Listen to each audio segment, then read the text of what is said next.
Bumabati po ako sa lahat ng mga viewers.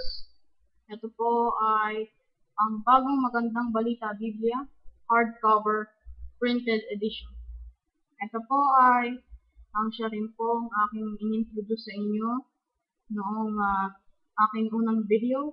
Ngunit ang pinagkaiba po, ito po ay may Deuterocanonical.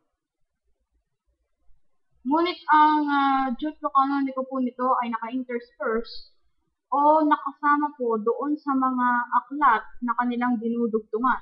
Meron din po namang mga ibang aklat ng Deuterocanonical na nakabukod sa lumang tipan. Ngunit karamihan po ay naka-intersperse sa lumang tipan. Kagaya lang po ng Belatang Dragon, Susana, Awit ng Tatlong Kabataan na naka-intersperse sa aklat ng Daniel. Maraming salamat po at mag-subscribe po kayo sa aking channel.